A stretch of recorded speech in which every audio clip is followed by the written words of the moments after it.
Hello guys, আসসালামু আলাইকুম। তোমরা কে কেমন আছো? মুই জানাতে মুই অনেক ভালো আছি। তো গাইস, আজকে তোমাকে লইয়ে যাবো মুগো বাগেরহাটের সুন্দর একটা জাদুঘরে।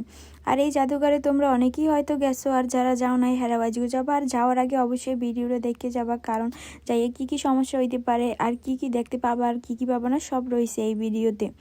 তো শুরুতেই মোরা 30 টাকা গেটে টিকিট কেটে ঢুকে গেছি। আর এই জায়গায় আরেকটা ব্যাপার জানাই, তুই যারা ট্যুরিস্ট আছে হ্যাগোর জন্য কিন্তু বেশি টাকা নেয়, 500 থেকে 800 পর্যন্ত টাকা নেয়।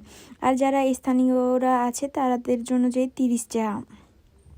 তো শুরুতে আমরা আশেপাশে ঢুকে খোঁজখবর নিয়েছি যে আসলে ওই জায়গায় এক্সট্রা কোনো আবার জাদুঘরে টিকিট কাটে কিনা। যাই দেখি না, আসলে টিকিট কাটে না। এরপর আমরা শুরুতে ঢুকছি। ঢোকার পরে এই জায়গায় বেশিরভাগই পাবেন মাটির জিনিসপত্র আর যাইয়া ভাঙ্গা টাঙ্গা দেখবেন। আর এগুলো দেখি অনেকেই কইবে যে আফায় আবার জাদুঘরে থাকে নিয়ে তো এমনি মুখ গুঁড়োগাড়াও বানাইতে পারে। আসলে এটা অনেক আগের পুরনো।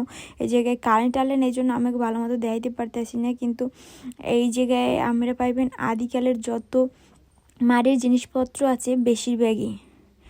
আর এই জায়গায় যারা সংরক্ষণ করা হয়েছে বেশিরভাগ হয়েছে খানজাহান আলী ব্যবহার করছে এইগুলো। আর এই জায়গায় ঢোকার আগে অবশ্যই আমরা যদি চান খোঁজখবর নিয়ে সাময়িক মহিলা আছে তার কাছে, তারপরও ঢুকতে পারবেন। আর এই যে কুমিরটা দেখতে আছেন না, এইটা যে কালা পাহাড়, আমরা জানি যে কালা পাহাড় মারা গেছে। এই জন্য কালা পাহাড় কেমনে কি মারা গেছে, কিভাবে কি কালা পাহাড়ের ইতিহাস সব কিছু পাই যাবেন এই সামনে।